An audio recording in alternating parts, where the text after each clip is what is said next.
Hello, everyone. This is Mike and Rainbow. And today we're going to do a little bit of a question and answer. I'm going to ask Rainbow some questions about an encounter she had in New Mexico. And I'm going to let her give you a little bit of the basic background to the encounter. Rainbow? Well, I have talked about it already on some videos, but it was the real cowboy and alien kind of experience that I think would actually make a very interesting story to videotape, because it had everything to do with the alien, working cattle and just riding out, taking care of a herd of cows and calves, and just seeing this UFO in the middle of nowhere. And when I was in my in my early 20s, I was working cattle all the way up until I was probably early 30s. And I would go all over the place: New Mexico, Texas, Colorado, Old Mexico. And this particular time I was in Santa Rosa, New Mexico. And so I actually written about it, and I call it the Santa Rosa Encounter. And I ended up meeting a Pleiadian, but I didn't know that's who she was when I met her. And come to find out that my ex-husband, Kelly, who I was married to for about 10 years and working cattle with, had been working with them.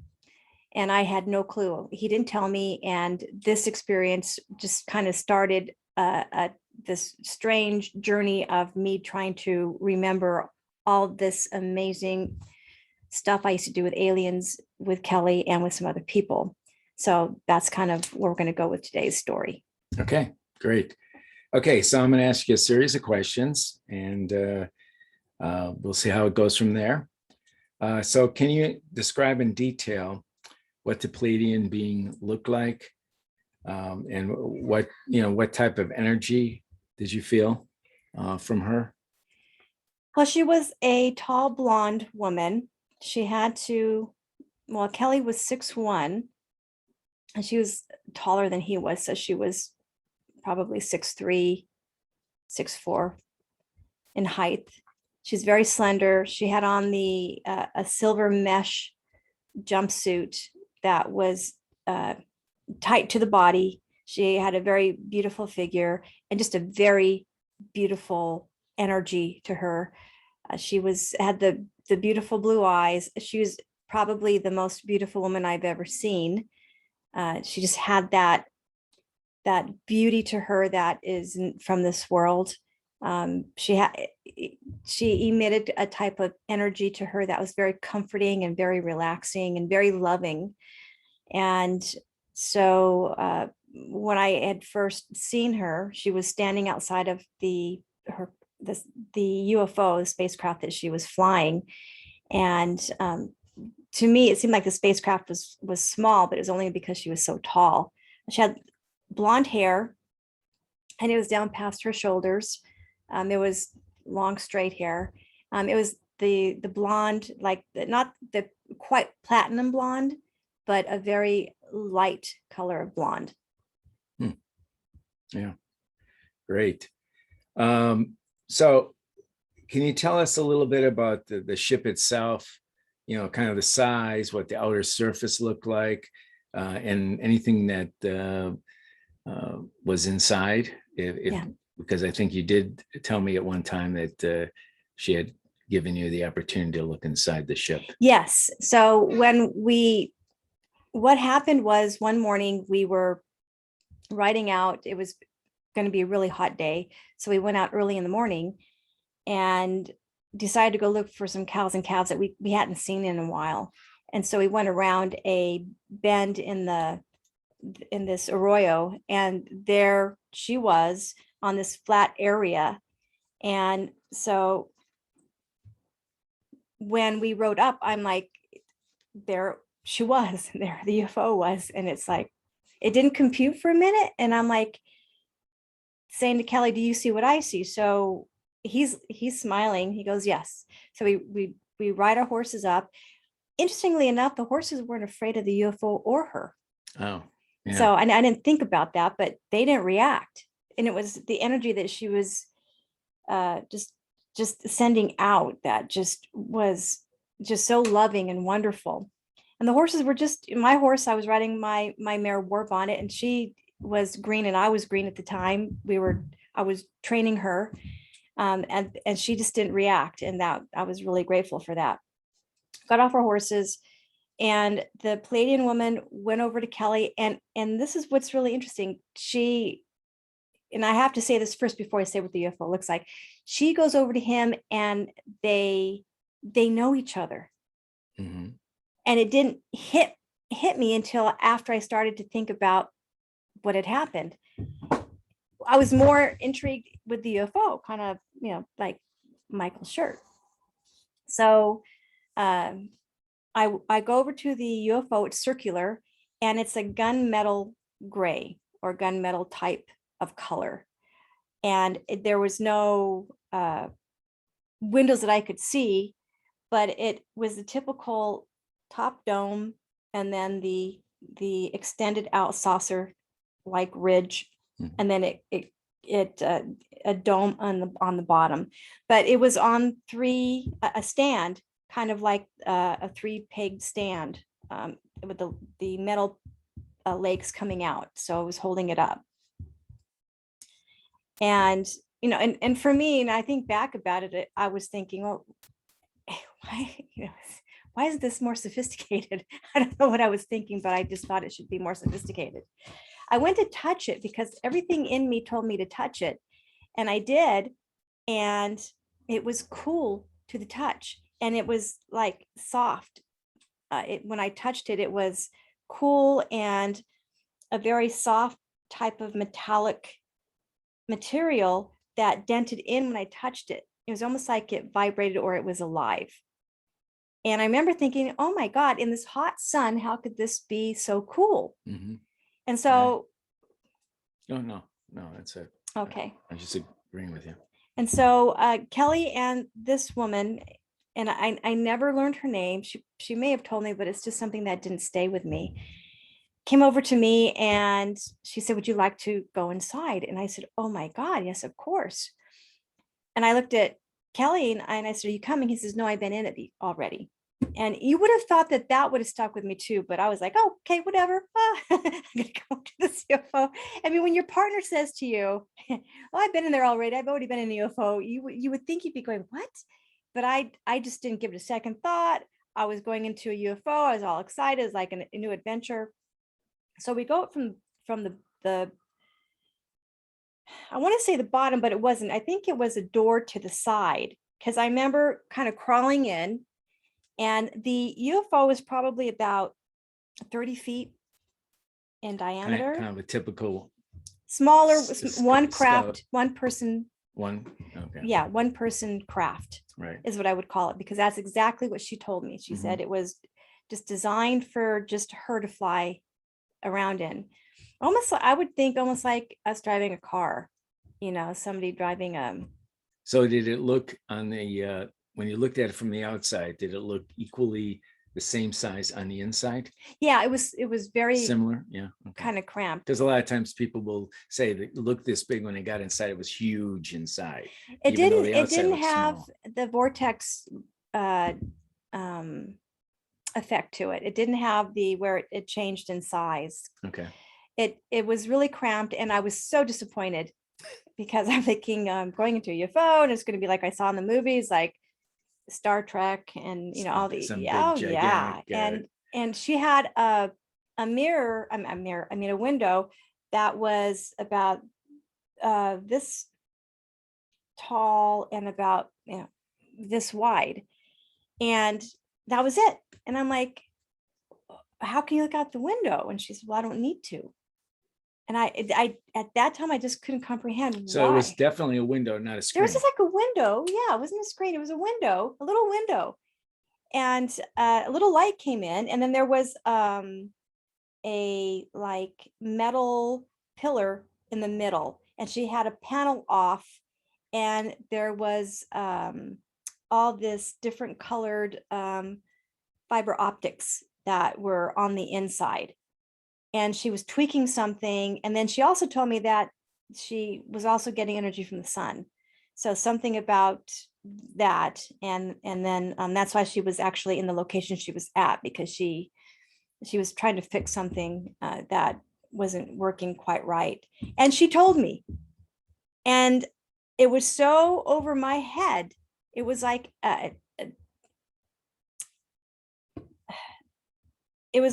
it wasn't even the fact that it was like I was an electrical engineer. It was like a mathematical type of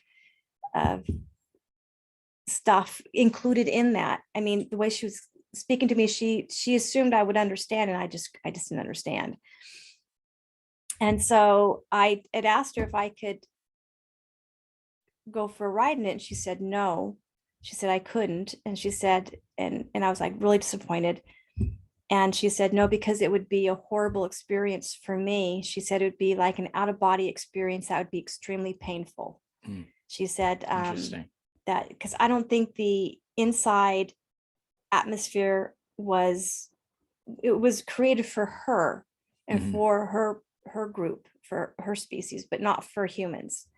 Well, did she say that if you went super speeds or any kind of turns or things that would affect you, that you she just said that's what I remember her telling me, that it would be an out-of-body experience that would be horrific. She said it would be very painful. Right. And I just had the impression that I would get hurt, or I don't know if I'd survive it. And so I didn't push it. I saw where the panel was, where she actually, I don't want to say, I guess the only word for it is drive. Where she controlled the craft. Right. And it was a bunch of buttons and things, and there was no window there. And I was so disappointed. You can't look to see where you're going. And she again said, I don't need to. The chair that she was sitting in reminded me of a metal lawn chair that was angled back, like the lawn chairs that you sun bathe in, the ones that you can just stretch out in. It was shaped like that, but it was obviously a different type of material. And so when she got in there and she would sit into it, she was kind of lying down, but not quite lying down. She was kind of angled up. So were you standing next to her, or what were you doing? I was sitting, because I couldn't stand. There was another chair in there. There's this one chair, and the chair was over right where the panel, the control panel was. So you sat in that chair? No, I didn't sit in it. No, I mean, there was no reason. I don't remember sitting in it. Okay. I just saw it. I was right next to it, and I remember thinking, oh, this is interesting but my understanding is that this craft was connected to her on a telepathic level, because it just seemed to me that she just had, I think that what people don't understand is it's not about just total electronics or fiber optics. It's really that some of these different groups control these crafts through their mind. And I think now that there's more information out about that. But back then, when it became clear to me that that's what she did, it was really kind of a new age kind of thought process. It's like, wow, you can control this with your mind. And it makes sense, that now to me, that's what she had done. So I looked around. I wasn't as impressed. I was a little disappointed. She thought it was hysterically funny. She just, she was like, oh, because she knew I was only 21 at the time. We go outside, and Kelly said, well, what did you think? And I said, this is just amazing. I will never forget this for as long as I live. And as we're walking around, she said to me, I'm afraid you're going to have to. And I said, well, that's kind of silly, because I'm not going to. And so she said, well, I'm really sorry, but you're not going to be able to remember this. And she didn't say forever. She just said, I won't be able to remember it at that point in my life. And I got really mad at her. And I said, well, you're not going to tell me what to do. And I know I can remember this. And I'm going on and on and on.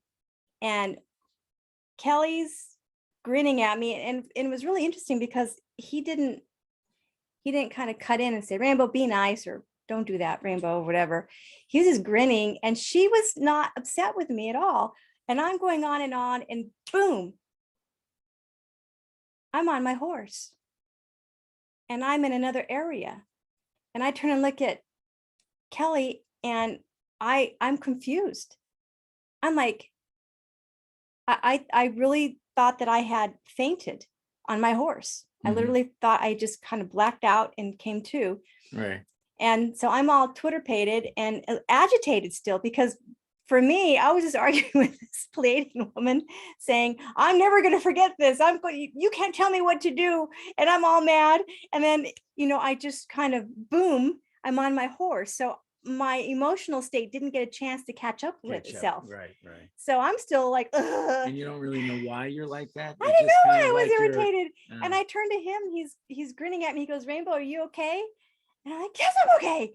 Why are you asking me if I'm okay? Of course I'm okay. But you didn't remember anything really at that point in your time? None of it. Okay. Great. None of it at all. So I may have been embedded in another one of my questions, but let me ask you right now. Yeah. So at what point in your life did you remember this story? When I turned 40. 40, that's right. 40 was the time when you 40 was my magical number. Right. That was the number in which a lot of things came to you that happened in the past, as far as 40 was when I had an experience at 40 that changed my life. And a lot of memories came back to me of experiences that I had with aliens, and experiences that I actually had with situations as a child that I had forgotten, experiences that I had as a teenager, and even experiences that I had with Kelly.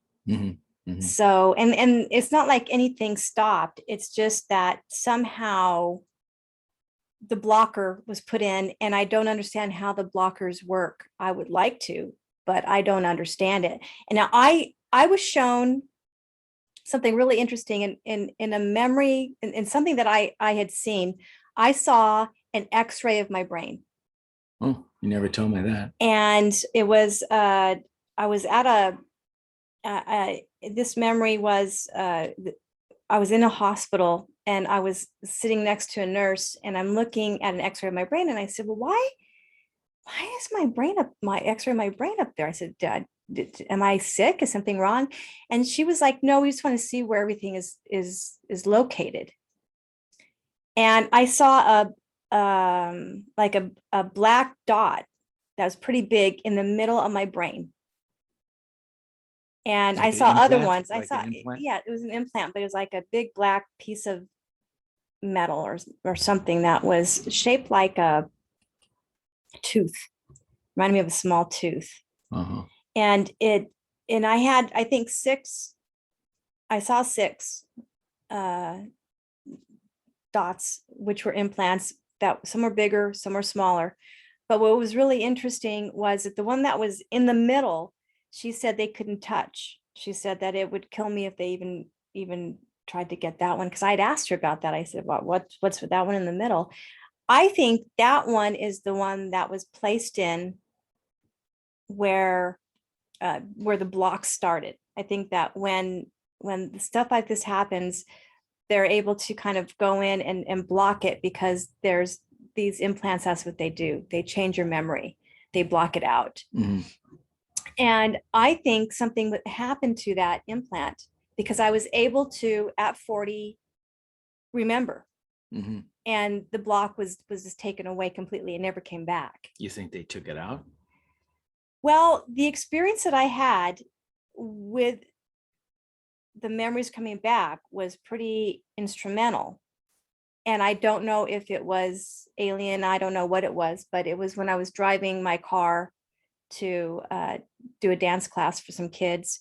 And as I was driving to this location, swirling light from the sky was coming at me, and it looked like a vortex. It actually looks like those swirling vortexes that you see in the sky that people take videos of.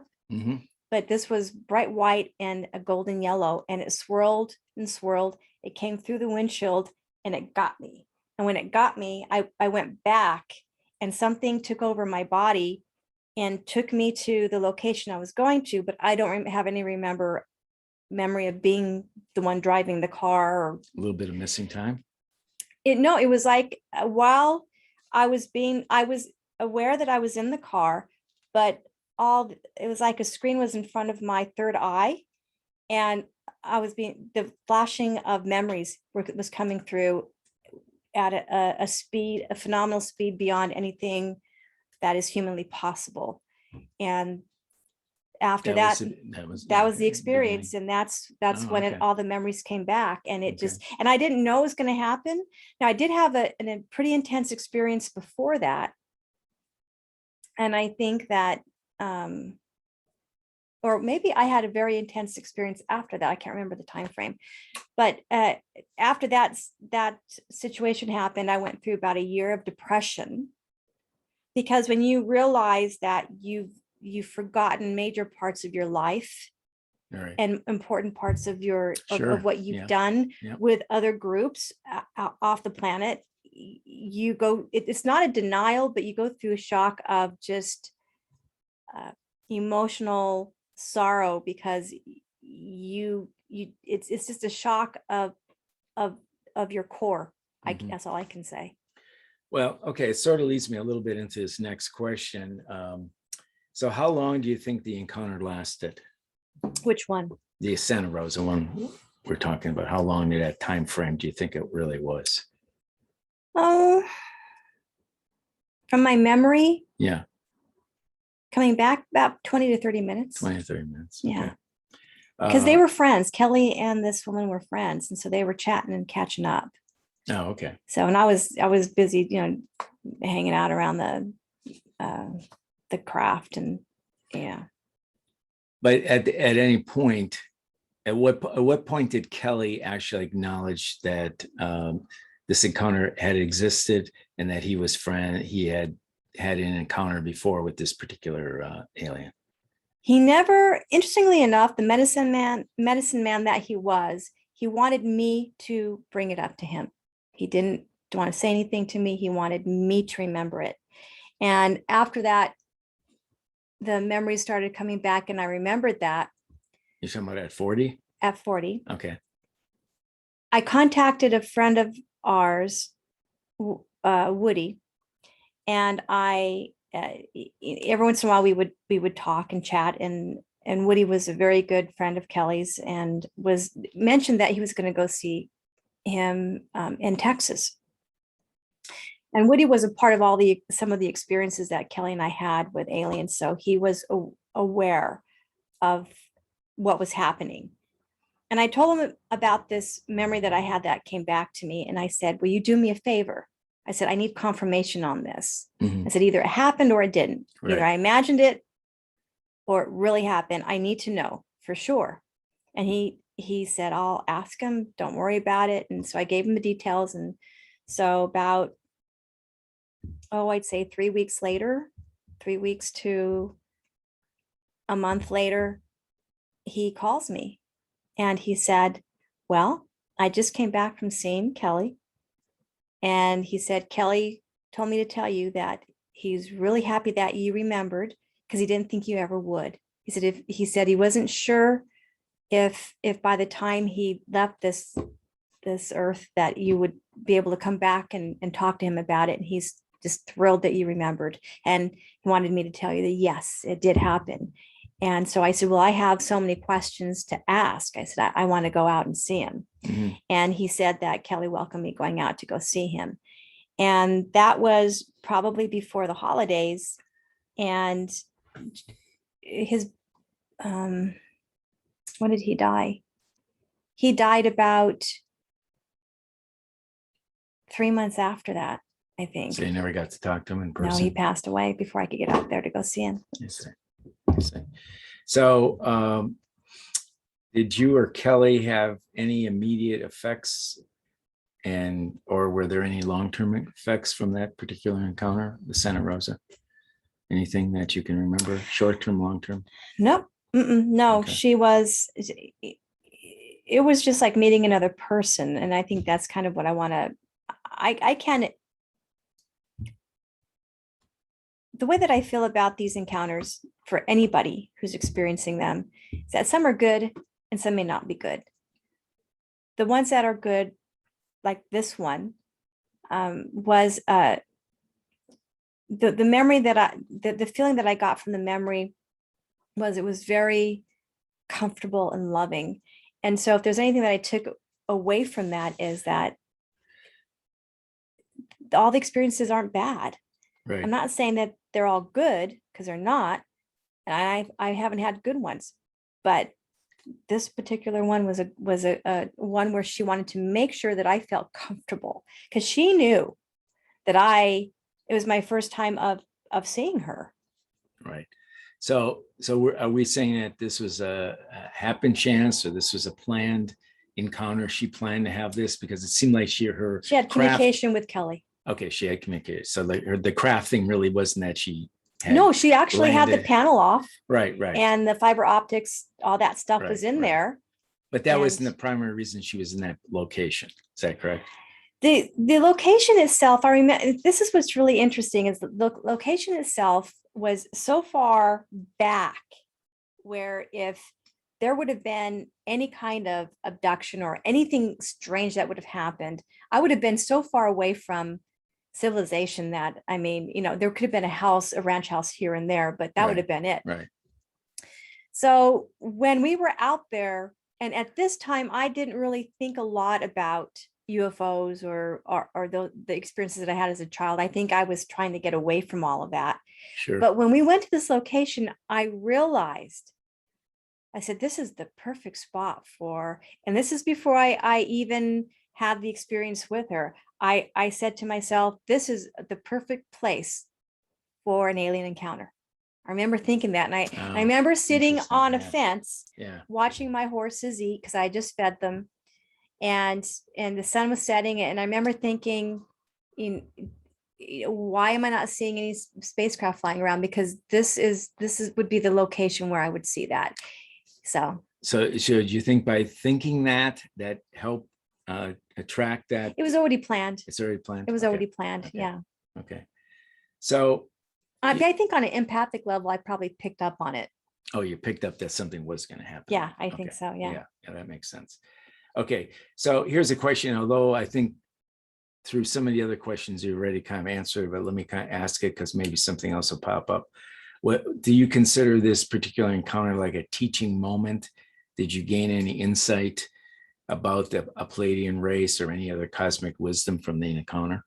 I mean, there was something else you over the years that you feel you gained from having this discussion or encounter with this Pleiadian that you can carry forward? Yeah, I think Kelly was part Pleiadian. So I think that all the teachings and everything that he had tried to initiate me into and teach me had a lot to do with not just this earthly world, but other philosophies and ideas. And I think that the dimensional walking aspect of what I was doing a few years later on had something to do with contact like this. So I think that their time frame of the past, present, and future is different than ours. And I think this woman and other encounters that I had all know the mix of my life. And I think they know the mix of each one of us, whoever they are associating with and communicating with. And I think they know the mix of our lives. So they know when to come in and when to leave. And they know when to come in to affect us to make changes or to go a different path. And I think that what happened to me when I was driving to that community center, when that swirling light came and hit me, I think that I always got this feeling that there was some type of awareness in that energy. And they were just saying, she's taking too long to remember. She really is taking too long. And they zapped me. I got zapped. So something otherworldly, I think, just came in and said, okay, we're gonna help you out a little bit.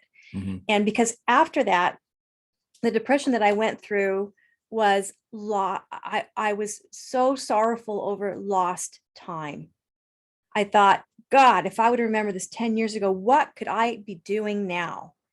And I Right. had to come to terms with that, because I don't think my life was ever wasted. But even after the memory started coming back to me, then I started going on a different path. And that's actually how I found you. So I think if that swirling energy wouldn't have happened to me, and it wouldn't have just affected me the way it did, I don't think that I would have gone on my quest to go find and locate Norio Hayakawa. I wouldn't have had the initiative to go to your meetings in Albuquerque. I wouldn't have wanted to go meet all these people. I wouldn't have contacted MUFON. I wouldn't have done all the stuff that I did trying to find out all this information. Wow. So it was really kind of a triggering mechanism. Huge. That event that you had in Albuquerque at the 18 years ago, about 18 when years ago, right. when I was, I'm Amazing. 58 now. So 18 years ago, I just think that something happened where and I think it could happen at any time for anybody, but I think that I have a specific someone that actually was just a little exhausted with me taking so long. They're like, hey, you need to move a little faster. So, and I'm grateful for that. I mean, I think it was, I know what happened after that is when I had the experience where I had woken up too early, and it sticks in my mind for no other reason, but it was my first New Year's at home where I wasn't dancing. I'd been dancing for New Year's for years. Halloween and New Year's were always times in my life where I'm like, ugh, because I was always doing a lot of different gigs, dancing around different places and restaurants and clubs and all that. So this is my first New Year's where I was in bed and I was asleep by 11. And I was in my pajamas, and I just didn't care what was happening in the world. I didn't want to even celebrate New Year's. So, oops.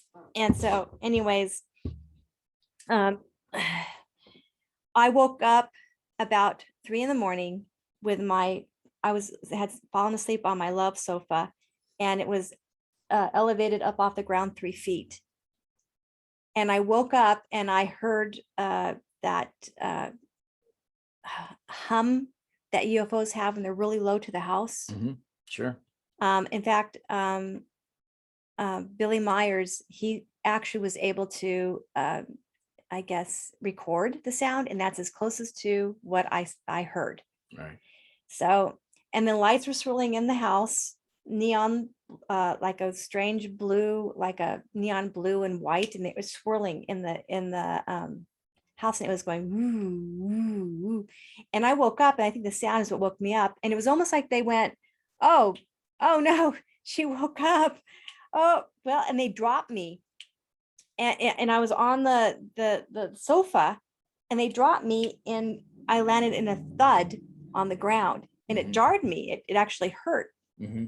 So I got up and I was all disoriented and just very confused. And that added to that memory of happening, that was probably a year later that happened. And so then I have the memory of and I actually have a memory of that was being Pleiadian. Why is that? I just have a memory of it was tall, human looking, beautiful people. Mm-hmm. And so I don't think that they dropped me on purpose. They were just maybe started you had they're like, why is she awake? Right. She's not supposed to be awake.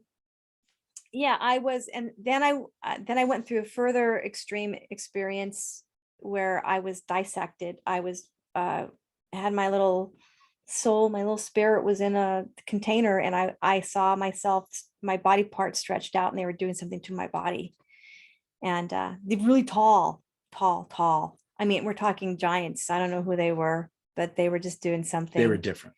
They're very different. And right. Yeah, they were indifferent to me. Okay. Seeing them doing this. They're just like looking at me like I'm an ant.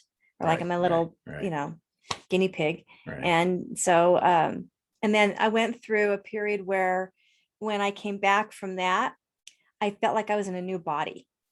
So I had, New and improved. I don't know if it was improved, Okay. but it's just different. And as Yeah. you've seen, I wake up with needle marks on me. Sure. We just, all the time. I actually have photographs of just recently, just last week. Right. So, Yeah, and marks. Michael sees A them. lot of them triangle and Yeah.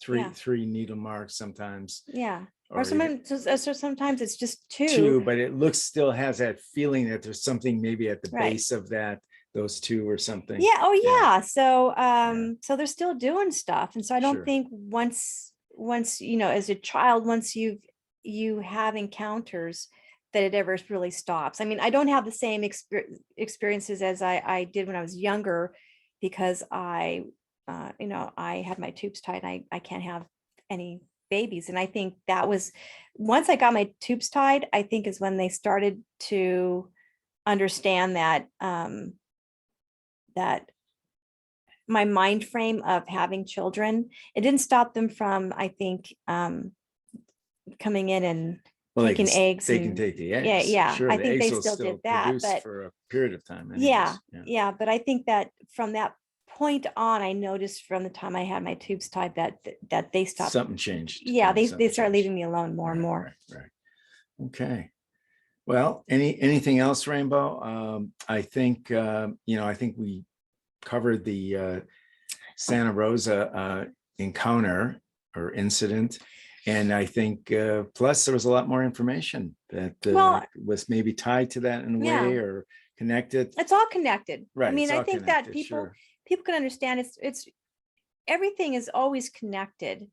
And I think that the timelines, that how we think our lives are going, the path that we're going on, they're looking at it from a different timeline of, well, is she remembering things quick enough? Is she going to be in a good position if A, B, Z would, whatever happens? Will she be able to survive this when this happens in her life? And what kind of state of mind will she be when that happens? And so I think that there are, if you're in communication, I mean, if you're empathic, I guess this is just my advice to anybody who has this experience happening to them.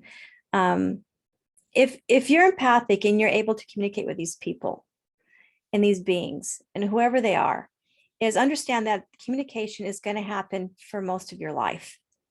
And I think that I chose what kind of relationship I wanted. And I made it very clear what I wanted. And I understand who they are, and they're more advanced technologically, maybe spiritually, mentally, obviously. Emotionally, I don't know how. I mean, I had the impression she was just full of love when I met this woman, this Pleiadian. But I think that if we can communicate with them, that it's okay to have a relationship with them, but it has to be at a comfortable level where we can understand it. And that if what I basically stated after all this happened is that, okay, guys, fine. I need to get pushed. Even you push me, even when I don't want to. And I dig my heels in. And it's like, yes, she does that. Absolutely. I confirm do. that 100%. So it's like, but Michael has learned that if you give me some time, I'll think about it and I'll move forward. And I think that if you establish a relationship based on your comfort level, and you say, if you go beyond this boundary, I am not comfortable with it, please don't do this, I think that you'll have better experiences. Because I don't think that whoever has been in contact with me all my life has bad intentions for me. Because if that was the case, I'd probably, I'd be dead or something, worse, who knows? But I'm not. So I just think that if anything, if your memories are coming back to you, just try to get to a balance of your emotional state, your physical, your spiritual, and your mental. Balance yourself out And then that way you're in a better place when they come and have contact with you. Okay, well, with that all said, it was quite an amazing encounter you had, and it's Yeah, it was. pretty amazing how I think it helped shape you going from that encounter to who you are today. Yeah, I think that was it. Yeah, good yeah, the stuff. stinker that I am today. That's it. Yeah, no, she's not a stinker. Anyways, okay, well, that's it for today. Thank you So, for listening in. And if you have stories that you want to share, or you have questions, more questions, sure. Yeah, or you've had memories come back to you and you don't want to share them like in the comment section, but you have questions about them. That's what Michael and I are here for. So just go to dimensionalwalking@gmail.com, and we check the email every day. Daily. Sure. Yeah. And so we will get back to you. We'll Sure. have a conversation back and forth. Yeah. And we'll go from there. Yeah. Yes. So if you like us, please like us. And of course, always subscribe if you really like us, because we need our subscriptions. And share. Yeah, share some stories. And if you got some really interesting stories, we're glad to talk them on one of our videos. Yeah. Really appreciate it. Okay. Okay. See ya. Bye. Bye.